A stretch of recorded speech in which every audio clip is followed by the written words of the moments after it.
તો અમદાવાદ સહિત સમગ્ર રાજ્યમાં જે ડિમોલિશનની પ્રક્રિયા ચાલી રહી છે તેની ઉપર ભાજપે પણ પ્રતિક્રિયા આપી। ભાજપના પ્રવક્તા ડોક્ટર યજ્ઞેશ દવે નિવેદન આપ્યું। ડિમોલિશન આજકાલની પ્રક્રિયા નથી, છેલ્લા અનેક સમયથી ચાલતી આ પ્રક્રિયા છે। કોર્ટના હુકમો બાદ પ્રશાસન કામગીરી કરે છે। કોંગ્રેસ પાસે કોઈ મુદ્દો નથી અને સ્થાનિક સ્વરાજ્યની ચૂંટણીઓ નજીક છે। કોંગ્રેસને ડિમોલિશન રૂપે તણખલું મળ્યું છે। ડિમોલિશન માત્ર એક વોટ બેંક પૂરતું સીમિત નથી। પેજ સમિતિમાં ભાજપના અનેક કાર્યકરો છે જેમના મકાનોમાં પણ ગેરકાયદેસર બાંધકામ થયેલા છે। પ્રશાસન ડિમોલિશન કરતા સમયે પક્ષ નથી જોતું। ભૂપેન્દ્રભાઈ પટેલની સરકારમાં ક્યાંય કોઈ ગેરકાયદેસર રીતે ડિમોલિશન કરવામાં આવ્યું નથી।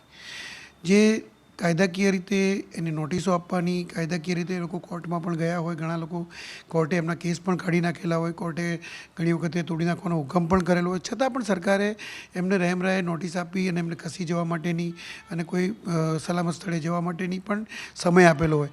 આ સમય મર્યાદા બધી પૂર્ણ થઈ ગઈ હોય અને પછી જ્યારે ડિમોલિશનની તારીખ નક્કી થતી હોય અને એ ડિમોલિશન થતું હોય તો ભૂતકાળની અંદર તમે જુઓ તો કોંગ્રેસના અમુક નેતાઓના ત્યાં કે પછી મુસ્લિમોના ત્યાં કે બધે ડિમોલિશન થતા હતા, એ વખતે પણ વાંધો ઉઠાવતા હતા। આ વખતે જ્યારે ડિમોલિશન થઈ રહ્યું છે ત્યારે એવી કોઈ વસ્તી નથી, પરંતુ બીજી વસ્તીની અંદર ડિમોલિશન થાય છે। એટલે કાયદાકીય રીતે જ્યારે આ એક કામગીરી થતી હોય અને બિનકાયદેસર બાંધકામોને તોડવાની વાત થતી હોય ને ન્યાયિક પ્રક્રિયા છે અને ભારતીય જનતા પાર્ટી પૂરેપૂરી ન્યાયિક પ્રક્રિયાને અનુસરે છે। આવી ન્યાયિક પ્રક્રિયાને અનુસરીને જ્યારે કામ થતું હોય તો કોંગ્રેસ એની અંદર જો પોતે રાજકીય રોટલા શેકવાની વાત કરે કે ભાઈ નગરપાલિકાને જીતવા માટેનો આ મુદ્દો બનાવવાની વાત કરે તો મારે કોંગ્રેસને એ જ કહેવું છે કે આવા મુદ્દાઓ છોડી અને પ્રજાના વિકાસના કામ માટે લાગો, પ્રજાને કોઈ વિકાસના વચનો આપો તો પ્રજા તમારી સાથે રહેશે।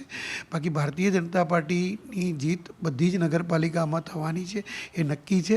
બીજું કે તમે આવા નામે ડિમોલિશનના નામે રાજકીય રોટલા શેકવાનું બંધ કરી દો।